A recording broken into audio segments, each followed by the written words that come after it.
Bismillahirrahmanirrahim. Assalamu alaikum, dear students. Dear students, as you all know, when we are young, when we are enthusiastic, when we are full of energy, passion, zest, zeal, vigor, stamina, everything is there in our control. But when we are old, weak, meek, feeble, everything starts slipping away from our hands just like the way sand slips from our hand. We lose our status in the life and eyes of people. We lose our value in the eyes of people. They don't take us seriously anymore. They take us for granted. The society in which we are living, specially, these incidents are very common and they can be found in abundance. That people, they abandon their old ones, they send them to shelter homes, they send them to old houses where they live, but they don't prefer them to stay with them at their home. I wonder what sort of people are they. Today in this lecture, we will be talking about the poem of W.B. Yeats, and the name of the poem is Sailing to Byzantium. Byzantium is a very sacred city. Byzantium is a very noble city. Normally, the name of this city is Constantinople. This was the capital of Roman Empire. W.B. Yeats, he is one of the intellectuals, the best intellectuals of English literature. He is the Nobel Prize holder for literature. But now, in this point, he is getting older and older with every coming day. Nobody is taking him seriously anymore. When I'm talking about W.B. Yeats, W.B. Yeats is one of the big guns of English literature, and he was the one who gave the basis of how to become author in one of his essays, Culture and Individual Talent. Everyone who wants to become author, everyone who wants to become writer, first of all he is supposed to read that very essay, Culture and Individual Talent, because this man W.B. Yeats wrote golden rules how to become a good writer in that essay, Culture and Individual Talent. So this man W.B. Yeats, who is a Nobel Prize in literature, he is feeling about this fact that he is getting older and older day by day, and he is losing his significance, he is losing his importance in the eyes of people. That is why, just to get some moral support, just to get some sacred support, just to get some religious energy, he is traveling towards this very noble city of Byzantium. So let's move towards the detailed analysis of this poem, because I have already told you that what can be the possible details of this poem. Now, in the very first line, he is presenting his message in a crystal clear way. The very first line of the poem goes like this: that there is no country for old man. He is a high priest of this fact. He is a strong believer of this fact, that there is no country in this world which is for the old people. Because once you will start losing your energy, once you will start losing your stamina, once you will start losing your strength, you will start losing your status, you will start losing your stature, and you will start losing your value in the eyes of people. So that is why he is a strong believer of this fact, that there is no country in this world which is there for the old people. Nobody will bother about old people. The young in one and other's arm, birds in the tree, those dying generation add their song. He is on to the opinion that in this country where I am staying right now, he was staying in England. He is presenting the scenery which he is watching in front of his eyes. He is on to the opinion that lovers, they are walking with each other with their arms in each other's arm, and there are birds which are there on the trees and they are singing at the same time, but nobody is ready to listen to the song of the dying generation. Nobody is ready to take care of the old people. Nobody is ready to look after these old people. And while watching this lecture, you need to have this idea in your mind that it is the story of W.B. Yeats, who belongs from the privileged class. He is the one who is the member of literary society. He is the one who is considered to be one of the best literary figures literary horizon ever witnessed, and he is coming up with such thoughts. It is really something to be taken seriously. The salmon falls, the mackerel crowded seas, fish, flesh or fowl, commend all summer long, whatever is begotten, born and dies. He is on to the opinion that rivers in this city they are flowing, birds they are flying, there is flesh, there are fish in the sea, everything is moving on its normal routine, but they are not bothered about this fact that who is coming in this world, who is staying in this world, and who is leaving this world, or who is about to leave this world. Basically, right at the very start, you are getting the idea of a very, very practical minded society where unemployment is there, where poverty is there, where atheism is there, where there is a lack of belief on religion, where they don't believe that there is any God. That is why W.B. Yeats at the very start of the poem is presenting you the society which is highly practical minded society, which is highly indifferent society, and they are not bothered about anything. Caught in that sensual music, all neglect monuments of unaging intellect.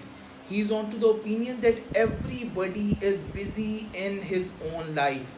Everybody is busy in solving the problems of their own lives, and nobody is bothered to look towards these old people who are the monuments of intellect. They are the one who are considered as experienced person, but nobody is ready to share thoughts with them.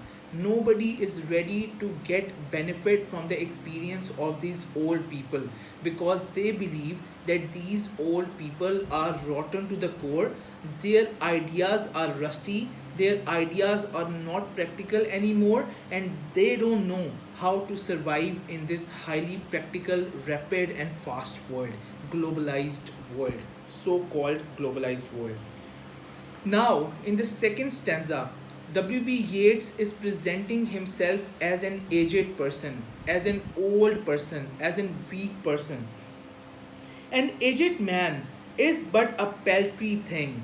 Thing means something which is having absolutely zero value.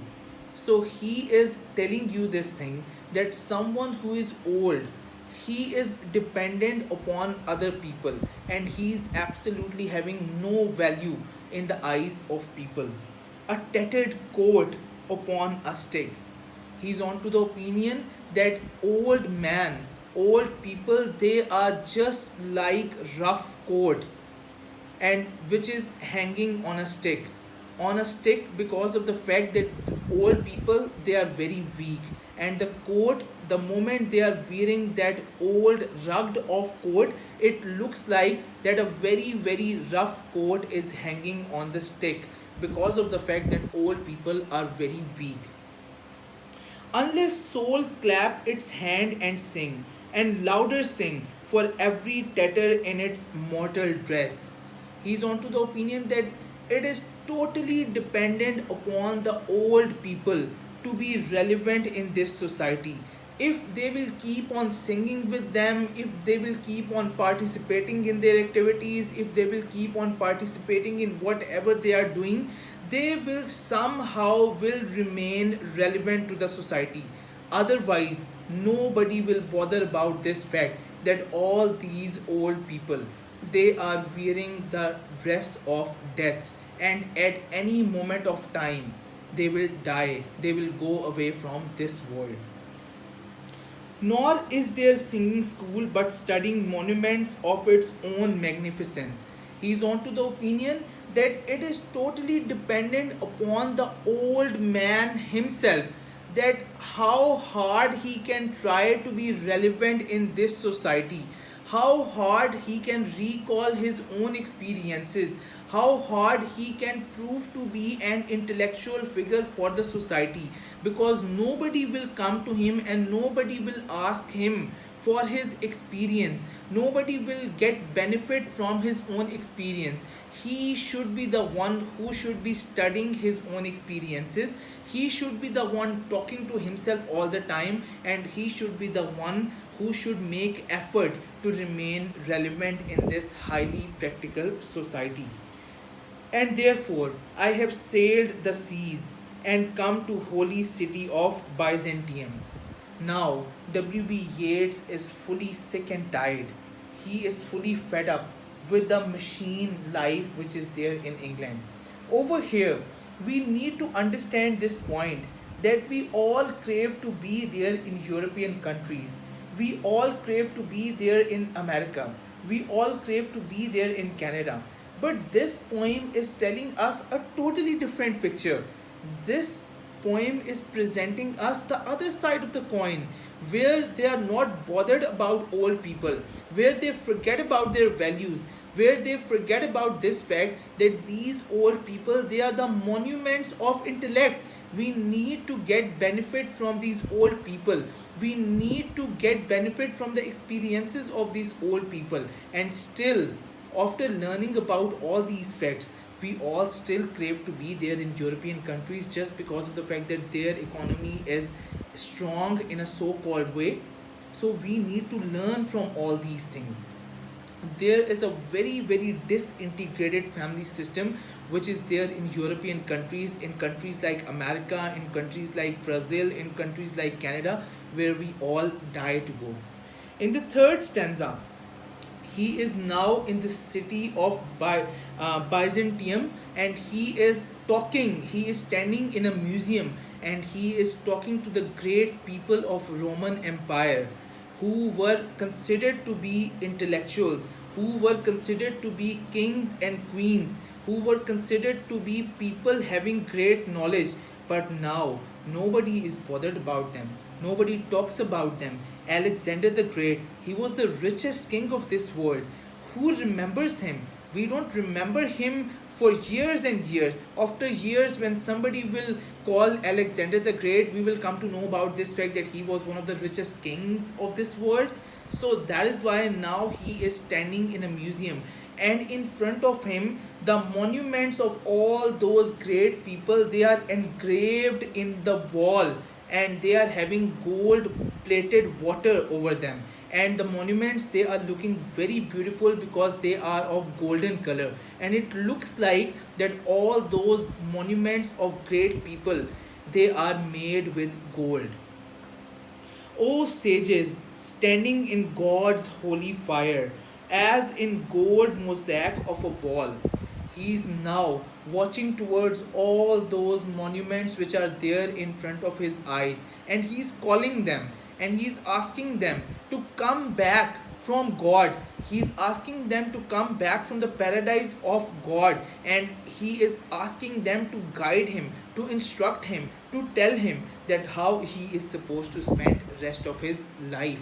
Over here, once again, I would like you to understand this fact that this is W.B. Yeats, who is considered to be one of the pioneers of English literature, and he is feeling like this, and he is jotting down his feelings in the form of a poem, and he is telling you what he is feeling right now, and he is surviving in that English society, which is considered to be a society following great standards and everything. Come from the holy fire, peen in the gyre, and be the singing masters of my soul. Once again, he's invoking them. Once again, he's asking them. Once again, he is requesting them to come to him and sing to him and tell him that how he is supposed to move forward in his life. Consume my heart away. This is the innate desire of W.B. Yeats. He wants to die. He don't want to stay in this world anymore. So that is why he is requesting them to consume his heart, to capture his heart from him. Sick with desire and fastened to a dying animal, it knows not what it is. He's onto the opinion that my heart, it's still full of passion, it's still full of energy, it's still full of life, but my body is fastened to a dying animal. I am weak right now. I am feeble right now. I am about to die. I can die at any moment of time. You remember that time Milton wrote the same poem. Keats wrote the same poem on the same theme. Keats wrote the poem When I Have Fears, and Milton wrote the poem, the name of the poem was On My 23rd Birthday. These poets, they don't want to die because they are still young at heart. They have so much knowledge in themselves. They want to explore that knowledge, they want to transfer that knowledge. But this mortal body, this mortal physical form, don't allow them to do so. That is why they become sad, they become miserable, and they become very, very depressed at times as well. Okay, it knows not what it is. Now, W.B. Yeats, he's unable to comprehend what is going on with him. And gather me into the artifice of eternity. He's on to the opinion that I don't want to stay in this world anymore. You can take me away from this world. I don't want to be part of this world anymore because this is a temporary world, and I have to transfer myself from this temporary world towards the eternity. And you need to come out from your monuments, you need to come out from your statues, and you need to consume my heart. You need to guide me, you need to instruct me, and you need to take me away from this world as well.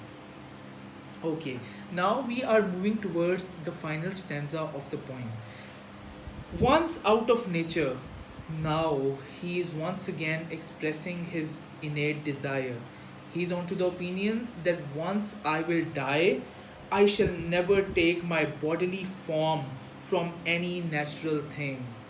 He's on to the opinion that once I will die, I will never become human being anymore. I will no more be human being. I will no more be the human form of nature because he's sick and tired and fed up of being human. But such a form as Grecian goldsmith make of hammered gold, and gold enameling to keep a drowsy emperor awake. He's on to the opinion that just like the way your statues are there in front of my eyes, and some goldsmith and engraved these statues, I want to be statue like you. And the emperor who is not performing, the king who is not performing, he will be looking towards my statue, and he will be taking a lot of care of that statue because that will be made of gold. Now at this moment of time, he believes that there got to be someone who should take care of him at this old age, or set upon a golden bow to sing the lords and ladies of Byzantium of what is past or passing or to come. He's on to the opinion that either I will be a gold statue and the king will look towards me with great care because I will be engraved with gold. So that is why he will be taking care of me, because all these kings and queens, they are crazy behind these gold things. Or he wants to be a bird who will be sitting on some tree and will be telling the ladies and lords of Byzantium that what is past and what is present and what is future, which is supposed to come after some time. My dear viewers, I hope so that you will get a lot of moral lessons out of this poem, and I believe that I tried my level best to explain each and every single line of this poem in front of you. I hope so that every single point will be clear in your mind. Even now, if you are having any troubles, you can simply ask any type of questions from me anytime. Take very good care of yourself. This is me, Tanzeedur Rahman, signing off. Take care. Allah Hafiz.